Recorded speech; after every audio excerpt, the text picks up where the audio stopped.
Welcome to Chebacco Chats, Season 4, Episode 2. I'm Jenna Jandreau, Communications and Engagement Manager at MDI Historical Society. Season 4 of Chebacco Chats is sponsored by Machias Savings Bank. We are grateful for their continued support of our exhibits and programs. Chebacco Chats uses a webinar format, so while you can see and hear me, I cannot see or hear my audience. I invite you to ask questions and send comments using the chat feature on the bottom of your Zoom screen. Feel free to add to the chat throughout the program. Since I am appearing alone today and don't have a guest, I will be relying on the audience to be using the chat. You can chat with me as the host, but you can also chat with other audience members.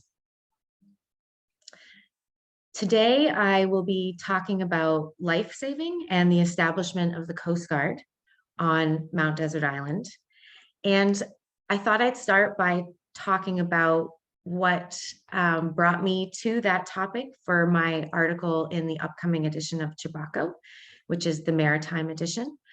I was asked by Rainey Bench, the executive director of MDI Historical Society, if I would write about the history of life-saving. And so I initially was going to try and cover both the Coast Guard and lighthouses in depth, and realized that with word counts, I would not be able to do that any kind of justice. So the article ended up becoming really a story about the life-saving service station out on Islesford, and also how it moved over to Southwest Harbor. And so to get started, when I was writing my article, I had no real foundation of knowledge at all. So I went to some of my go-to resources, those being the digital archives, which is a resource that I use all the time for my historical research. And it is a search engine that combines the digitized historic collections of numerous collecting organizations, or just organizations that have objects and documents and artifacts that are relevant to MDI history or local history. And it's an amazing place to start. And so that is one of the first places that I started when I was doing my research. I also read some of the local newspapers from the late 1800s up until the mid 1900s. And then I relied pretty heavily on the US Coast Guard historian's office to give me some of the dates that I was looking for the establishment of specific services. It was really hard to track some of that through the decades. And so I am going to share my screen here.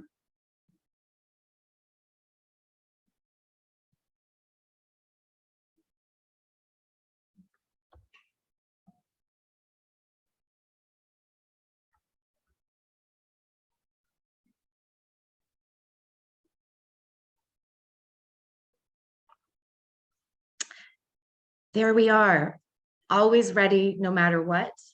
Life-saving and the establishment of the Coast Guard on MDI. Again, sponsored this season by Machias Savings Bank. So what was at stake when the life-saving service was originally brought into being? Why was it something that needed to happen? Well, I will rely on Charles W. Eliot, who wrote about what was at stake in his book about John Gilly of Baker Island. And this is a quote from that book. There were very few guides to navigation between Mount Desert and Boston. Charts were lacking. It was often anxious business for the young owners of an old, uninsured vessel to encounter the various weather of the New England coast. Their all, and sometimes their lives, were at stake on their own prudence, knowledge, and skill. None of them had knowledge of navigation in the technical sense. They were coasting sailors only, who found their way from point to point along the shore by practice, keen observation, and good memory for objects once seen and courses once safely steered. So pictured here is the Baker Island Lighthouse. I don't have a date for this photograph, but it's from the LaRue Spiker collection in the MDI Historical Society's collections. The Baker Island story is one of the many fascinating stories that kind of falls under the subheader of this life-saving topic that I got to dive into. William and Hannah Gilly were a married couple that ended up parenting 12 of their own children, and they went to Baker Island in 1812. They built a lighthouse there. He built a lighthouse there in 1828 and had a commission by the US government to be its keeper for $350 a year. There were other lighthouses that were built in this area, many names I'm sure you'll recognize. The Mount Desert Rock, 1830, Bear Island in 1839, the Bass Arbor Headlight, which we're all very familiar with, I'm sure, 1857, Egg Rock in 1875, and Great Duck Island in 1890.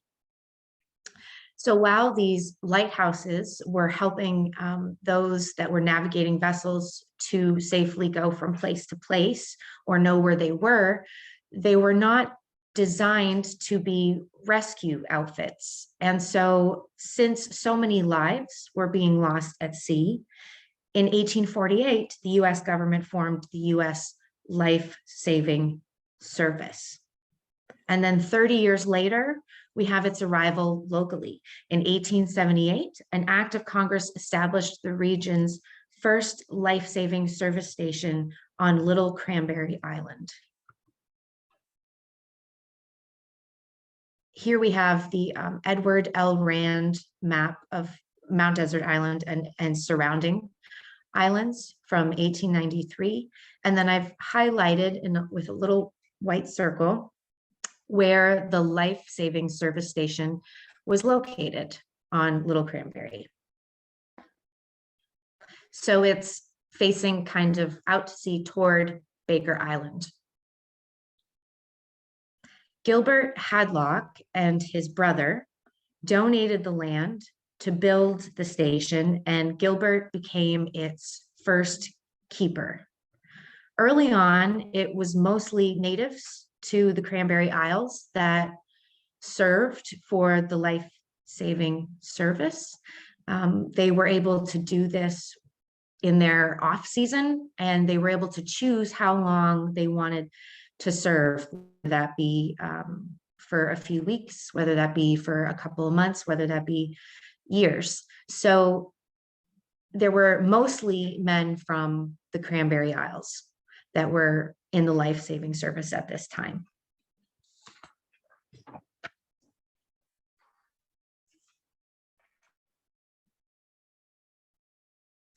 Their work out there was mainly conducting hourly patrols on the beach, and they searched the shore for debris. They also looked out and made sure that there were no signs of distress or any signals. And they also had a watchtower, and men were watching again for signs of distress, but they were also tracking all of the passing ships in a log. They did conduct regular drills using lifeboats to practice rescues in really treacherous conditions. And they were all trained in first aid and how to resuscitate people who may have drowned and could be kind of brought back from a fatality. Some examples of the rescues that they did were really local and small, or really large scale. For example, Tyler Stanley, who was a serviceman, he and a friend rescued 9-year-old Newman, as he's listed in the annual report that year. They rescued him and his raft of lobster shells after it had capsized, and he was stuck in the water. They were able to keep him from drowning. In 1894, Hadlock received a Silver Medal of Honor for daring seamanship during the rescue of 13 men aboard the schooner F.E.T. Kemp. So after Hadlock, leadership transfers to Captain Franklin Leslie Stanley. And this is a picture of his crew in 1893. And he was also known for his excellent leadership, and his crew was known for being courageous and efficient. One of my favorite stories that I didn't include in the article was their rescue of the men aboard the Don Parsons schooner, which was carrying coal. That was a very interesting time for that wreck to happen.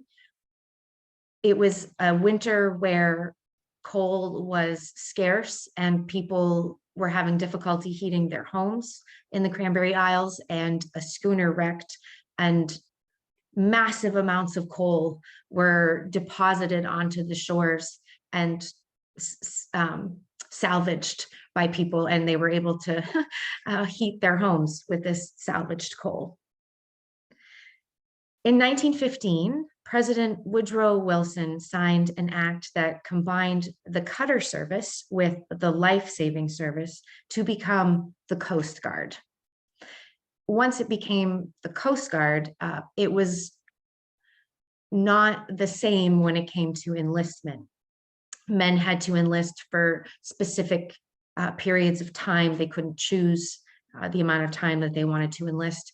So servicemen started to switch from being primarily Native to those who were Coast Guard career men that may have been coming from places beyond the Cranberry Isles.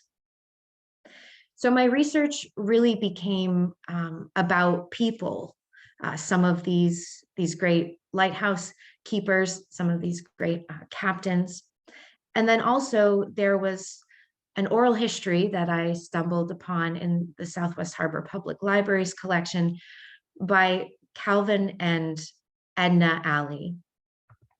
And they're not pictured here. This is just another photograph of the crew at one date in front of the life-saving service station, and you can see the lifeboat peeking out from one of the open doorways there. But I wanted to show you this while I was telling the story of Calvin and Edna. So in 1926, in Sealand Village, which is now Jonesport, Calvin Alley had decided there was no money in lobstering. He was only getting 12 cents a pound, so he decided to enlist in the Coast Guard. He served out on Great Wass Island for a time and then Newburyport, Massachusetts. But he eventually said, send me to Islesford. And he and his wife, Edna, did transfer there. Around this same time, there was a tower that was added to the life-saving service station. So some of these photographs have no tower and just, you can see where they were on watch, but there was no tower there.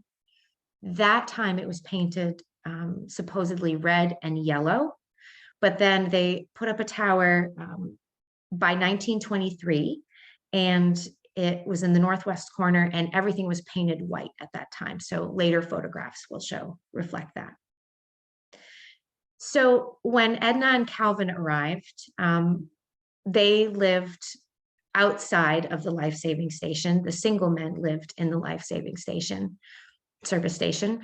And Edna and Calvin decided to learn how to play instruments, and they loved music. Calvin practiced his harmonica when he was on watch while he was on duty.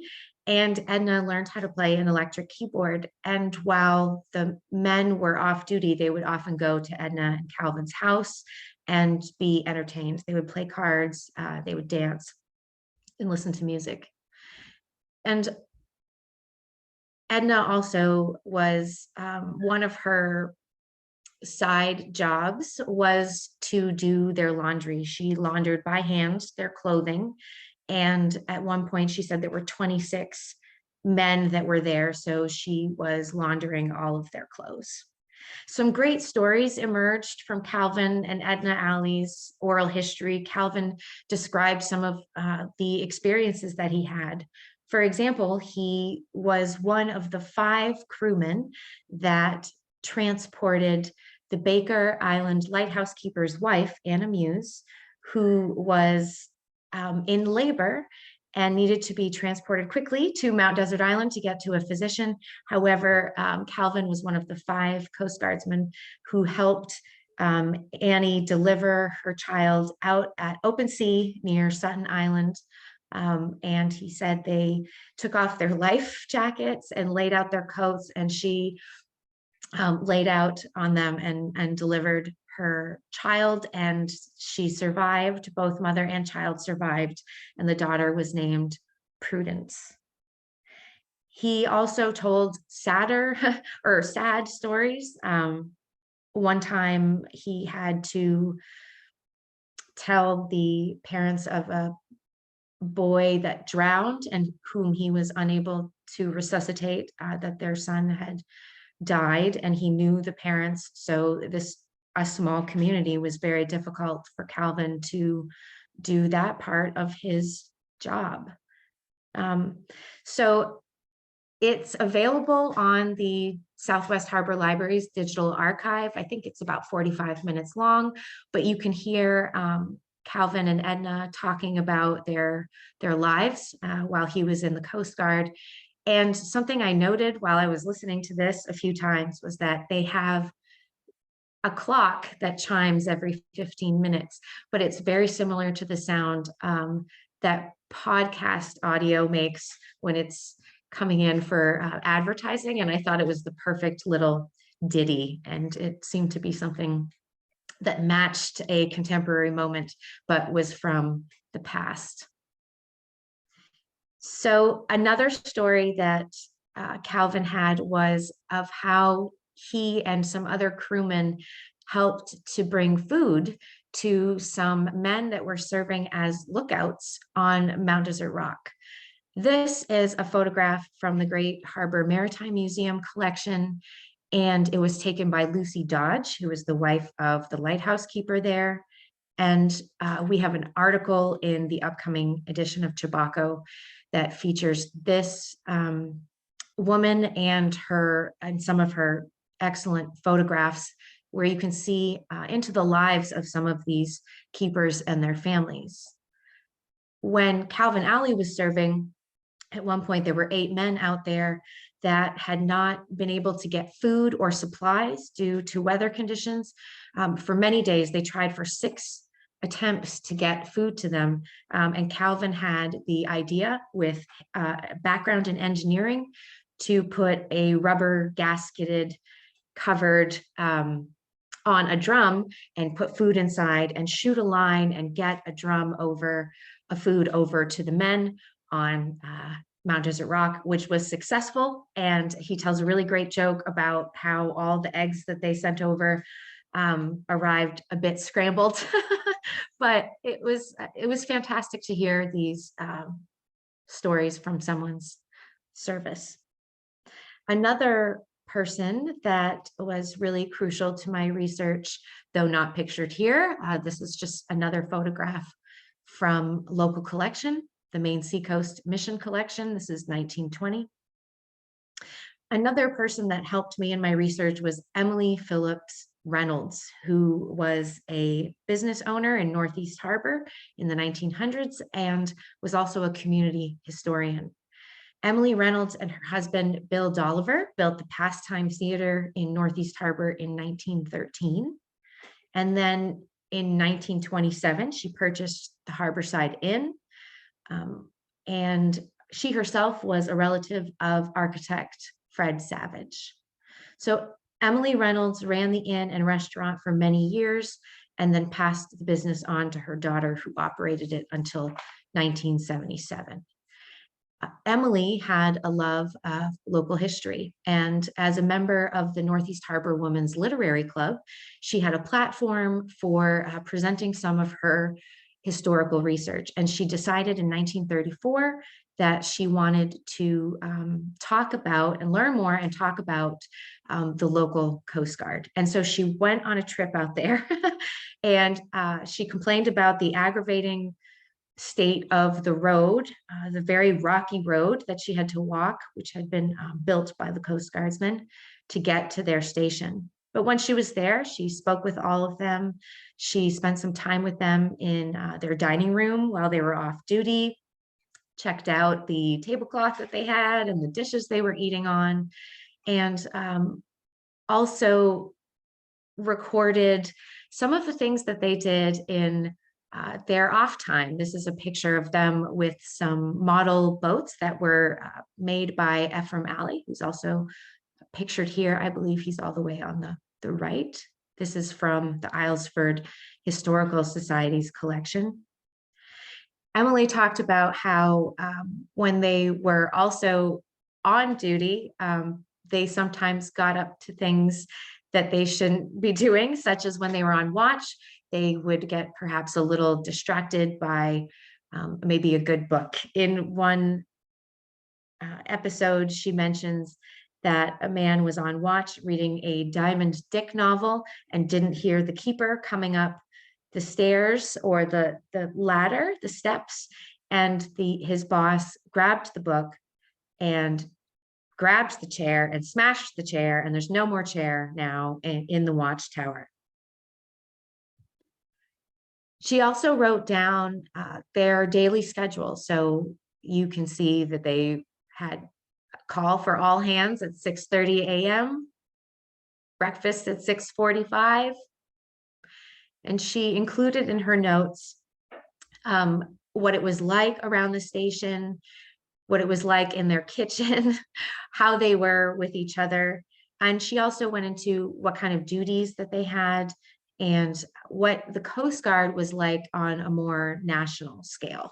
So when she was presenting to the Northeast Harbor Women's Literary Club, she was providing an overview and also kind of a real granular look into how it was regionally.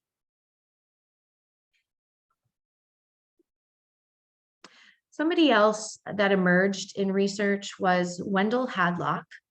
He was born in 1911 in Islesford, and he was a historian and an anthropologist. He worked at the Islesford Museum and the Peabody Museum, then was the director of the Farnsworth in Rockland. In his obituary, it says he was credited with helping catapult Andrew Wyeth to prominence as one of the nation's leading painters. I came across him because he interviewed himself about life in Islesford. And when he was younger, he worked for the lifesaving service as a teenager during the summers. And he would do, patrols and things of that nature. He said there was a lot less rescues during that time, so they let the teenage boys kind of manage those times. But he also talked about how important the life-saving servicemen and the Coast Guardsmen were to the local community. And so in 1938, the Coast Guard dismantled the former steamboat wharf in Southwest Harbor on Clark Point Road, and they built a new wharf.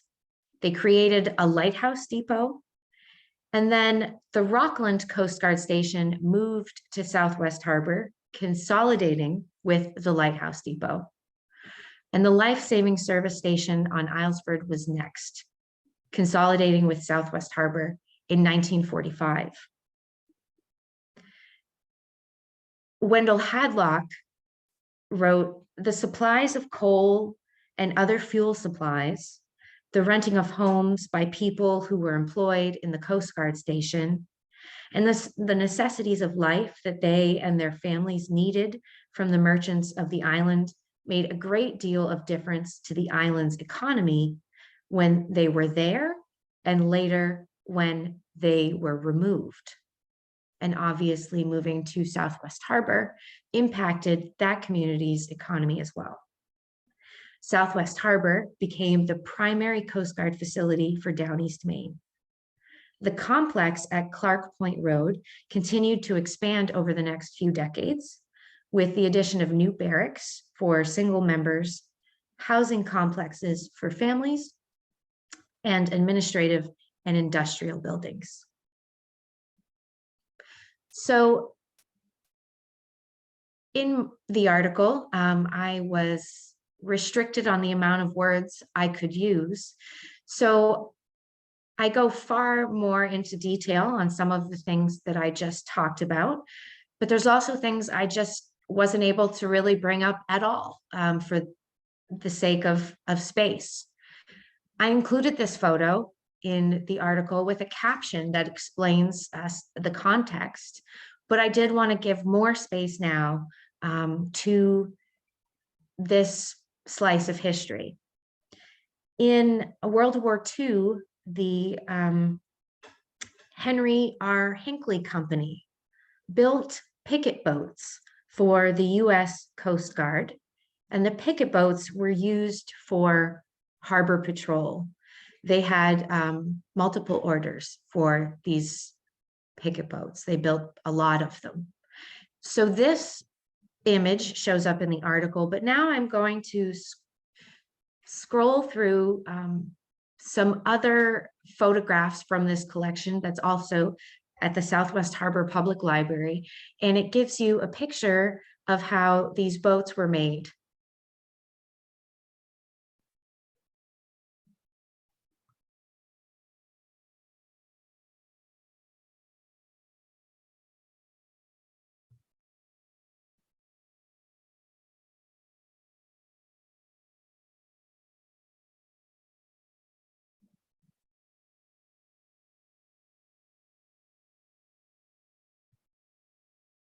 So, you know, the Hinckley Company is still operating today.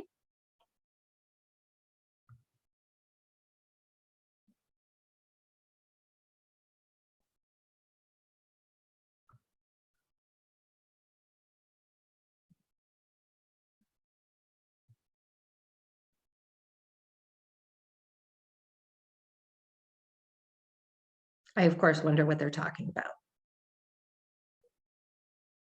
What's the scuttlebutt?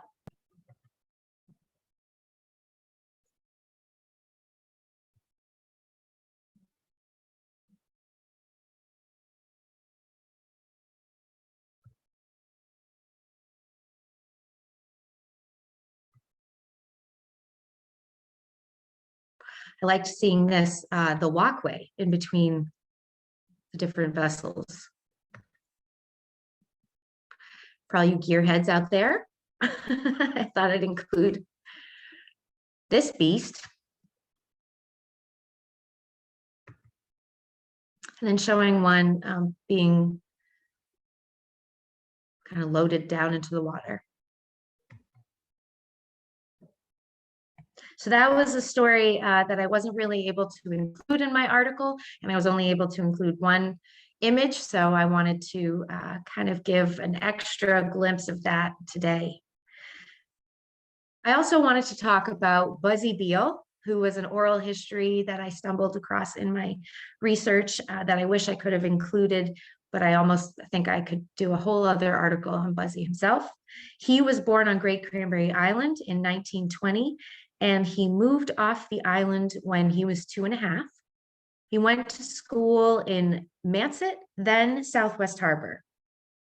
And as he says, no further schooling after that, just on the ocean. Now I'm on this K-14 photo, so I'm going to back up one just so we can feel like we're back on the water. I'll stick with this one. So Buzzy went to school, and then he didn't have any schooling after that, just on the ocean, as he says. He was a fisherman. He fished lobster, he fished herring. And when Buzzy's father was middle-aged, he bought a piece of property next to the steamship wharf in Southwest Harbor, and Buzzy helped him build a lobster pier. And if Beals Pier sounds familiar, it should. This is from Buzzy's obituary in 2010. He was captain of several different boats, fishing and lobstering out of Southwest Harbor, and for a time operated a sardine carrier, the Hornet. We do have images of the Hornet in our collection at MDI Historical Society. So I wanted to include one today and only found out about him being the operator of the Hornet like 10 minutes before I started this Chebacco chat. So I just added that note and I will follow up on that later. His service during World War II was the catching of fish and trucking it on pre-interstate roads to market in Portland, where it was processed for the troops. In 1967, Buzzy became general manager of H.R. Beal and Sons, Beal's Lobster Pier, a lobster and fish buyer in Southwest Harbor, and he managed this business until his retirement. Under his leadership, this business grew as new opportunities came along, including the local processing of shrimp and scallops, the development of a dockside eatery, and the delivery of lobsters to restaurants across Mount Desert Island.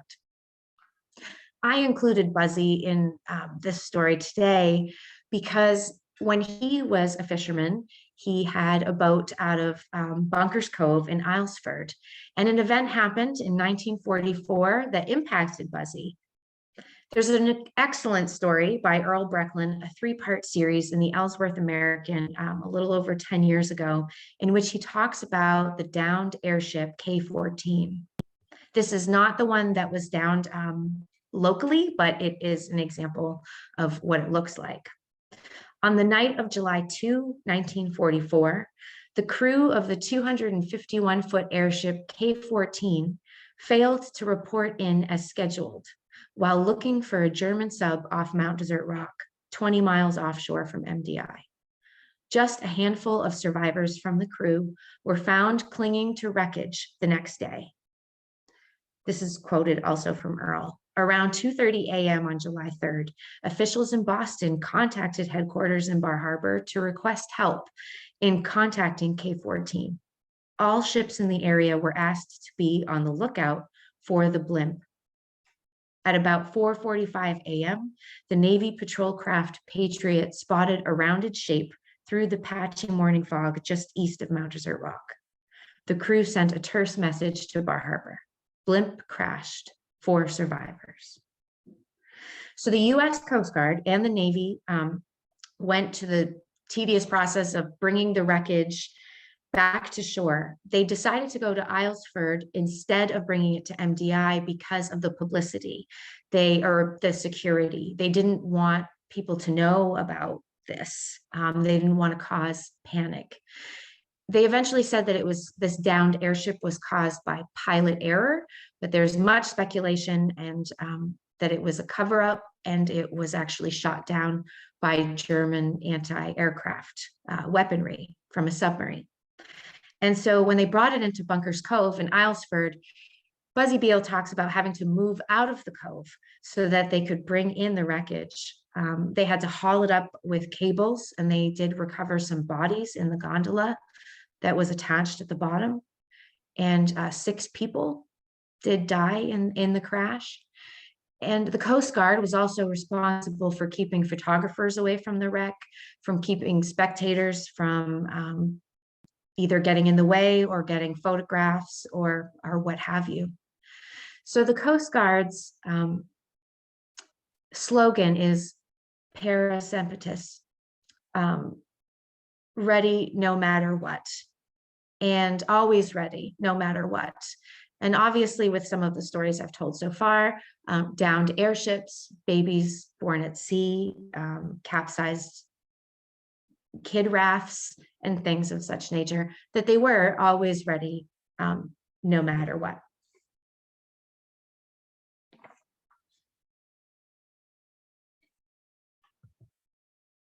Another story that Buzzy told while he was a fisherman was that during the 1947 fire on Mount Desert Island, the Coast Guard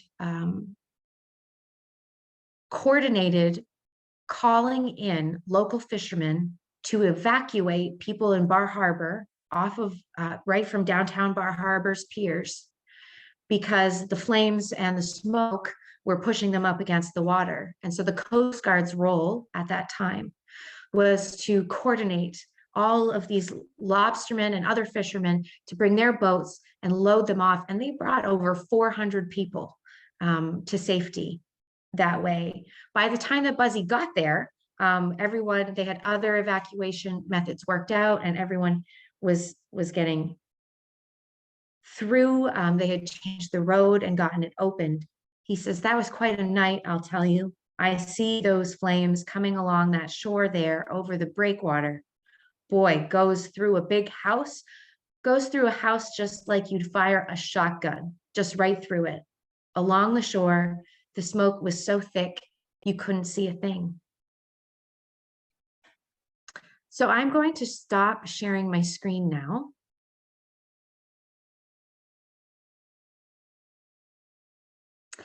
And just to wrap up a little bit and summarize and kind of give you a plug for reading the article in the upcoming Chebacco.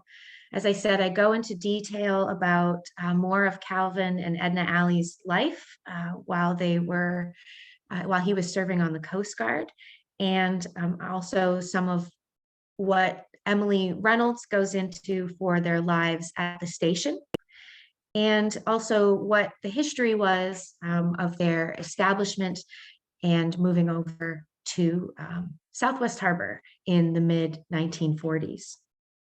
If you have any questions, feel free to put those right in the chat.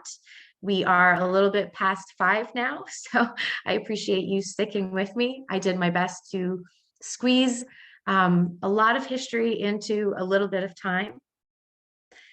So coming up on Chebacco Chats next week, I can't encourage you enough to join me Thursday, March 16 at 4:30 p.m. I am welcoming back Bill Horner to Chebacco Chats, and he is going to talk about his article in the forthcoming edition of Chebacco. And his article is called Racing Those Fast, Lovely Sailboats, Youth Sailing on MDI. Bill will discuss how over the last century, competitive sailing has evolved from a sport of the socially privileged to a community program that opens the sport to anyone who wants to participate. Chebacco Chats are available to view on our website the week after they air. You can also subscribe to our YouTube channel at MDI History to be notified when we upload them. We are currently seeking feedback on this web series, so please visit our Chebacco Chats page and take a survey. It's just a few minutes, and we'd really appreciate it. Our journal, Chebacco, the Maritime Edition, is currently in production and will be delivered to members' mailboxes in late April. You can become a member or renew your membership by visiting our website, mdihistory.org. I did not receive any questions, so I'm going to assume I just covered everything. Again, read the article when it comes out in April, and then also throughout the rest of our Chebacco Chat seasons, we are going to meet with other Chebacco Chats authors and learn, Chebacco authors, and learn about their research and their topic and some of the things that they couldn't include in their article.